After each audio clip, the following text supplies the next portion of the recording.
Hello Capricorn, Sun, Moon, Rising, and Venus signs. Kamusta kayo? Sana po nasa mabuti kayong kalagayan. Welcome back po sa Star Tarot. Kung bago kayo dito, welcome din kayo. Thank you sa inyong support. I truly appreciate it. God bless you all. Capricorn, what seems impossible is possible. Magtiwala kayo, no? Dahil walang imposible sa mundo, walang imposible sa Panginoon. Kaya kahit sa tingin ninyo napaka-imposibleng mangyari, ang iniisip ninyo, mababago 'yan. Mababago ang inyong paniniwala, no? At magiging God is going to make that possible para sa iyo. We have asked your inner self the answer to your question. Ayan, kasi hindi ninyo mahahanap sa kahit saan, no, yung sagot sa inyong mga tanong, but you're gonna find it within yourself. Kaya magmuni-muni kayo, magnilay-nilay kayo, pakinggan ninyo kung anong sasabihin ng soul ninyo sa inyo, no, because that is going to be the answer, no, sa inyong mga tanong. Yan ang magiging kasagutan doon sa mga bagay na hindi ninyo nalilinawan sa isip ninyo, no? We have, you are a true being of the universe. Your beauty radiates from within. Okay? So, eto, meron kayong yung inner beauty ninyo, no? Yung inner beauty ninyo is going to be highlighted sa ngayon. That's going to be displayed sa ngayon. Yung kabaitan ninyo, yung pagiging compassionate ninyo, that's your inner beauty na maaring you're going to be on display sa ngayon. Kasi maaring merong mga maaring mga hihingi ng tutulong sa inyo, Capricorn, at hindi ninyo ito mahihindian, no? What you think is what you create. Ito, reminder ito para sa inyo na maging aware kayo sa iniisip ninyo or sa laman ng isip ninyo. Kasi remember na kung ano ang iniisip ninyo, anong laman ng isip ninyo, yun ang makikita ninyo sa inyong 3D reality. Yun ang magmamanifest, no, sa buhay ninyo. Kaya importante na aware kayo sa kung ano ang laman ng isip ninyo. Okay? So, tignan natin kung ano pa ang ganap. We have number 32, Capricorn. Parang you are feeling down sa ngayon, no? Low vibe kayo. Maybe nawawalan kayo ng pag-asa. You are on despair energy. Maaring related dito sa trabaho. Baka nawalan kayo ng trabaho. Ang iba sa inyo, baka na-terminate kayo, na-lay off kayo. Or baka ang iba sa inyo na bawasan ng oras sa trabaho. Or baka meron maaaring nagkaroon ng gulo, ng complication sa trabaho, kaya napilitan na lang kayong mag-resign. So, maaaring ganon. Or baka napaaga na yung termination ng kontrata, maaaring ganon. So, whatever the case may be, kung ano man ang inyong sitwasyon sa ngayon, Capricorn, na related sa energy na to, that is going to change, no? Lalahanin ninyo, number 32 is number 5. Number 5 resonates with change. Kaya kung ano man ito, mag-i-improve din ang inyong sitwasyon. Huwag kayong mawawala ng pag-asa. Huwag kayong mag-give up. Kasi always remember na wala namang permanente sa mundo.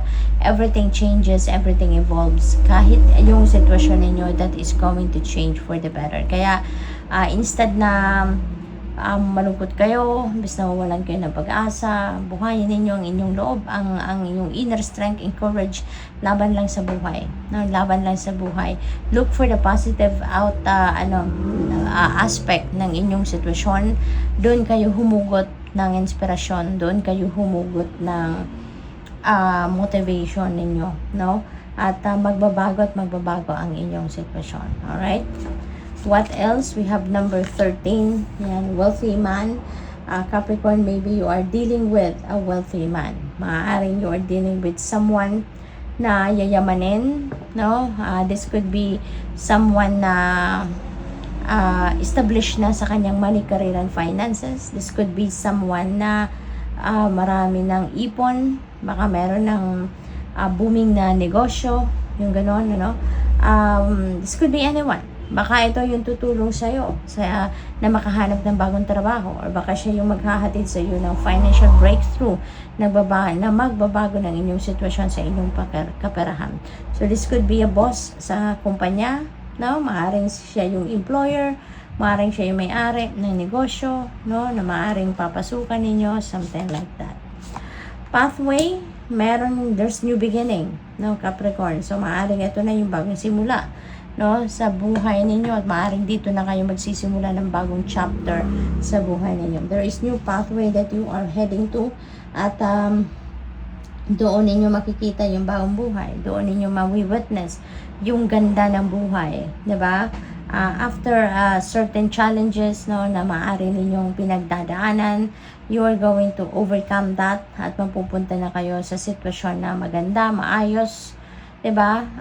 Merong new beginning, kumbaga, no? So, magbabago. Kung ano man ang changes na to, this could be could change the course of your life. We have number 20, house. Ayan, so baka kayo, ang iba sa inyo dito, Capricorn. Baka makakakuha kayo ng trabaho, baka home-based na lang, no? Baka mag-home-based business kayo, or baka makakapag-work from home kayo. Or baka ang iba sa inyo dito, Capricorn, maybe kayo, baka work from home, no? Maaaring ganun. Or baka nasa realty business, no? Baka doon kayo mapapasok, no? Sa ngayon, baka yun ang magiging bagong trabaho ninyo. Baka makakapasok kayo sa pagbebenta ng bahay, or pagra-renovate siguro ng bahay, pagtatayo ng bahay, maaaring ganun. Mature woman, maybe you're going to be dealing with a mature woman sa ngayon. Maaaring baka mom ninyo ito, auntie ninyo, grandma ninyo, maaaring ganon. Or baka boss ninyo to, no? Possible din na ganon. Baka yung taong ito magtutulong sa inyo. Baka siya yung magbibigay din sa inyo ng opportunity para makapagtrabaho or makakuha ng source of income, no? 39, huwag kayong mag-alala, no? Kasi marami talaga din ang gustong tumulong sa'yo.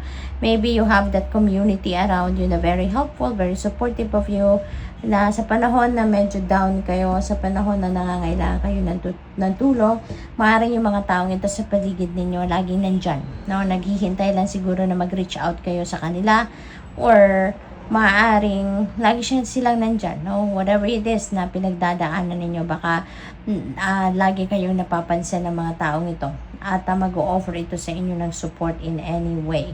So, good luck. Thank you for watching. Love and light. Namaste.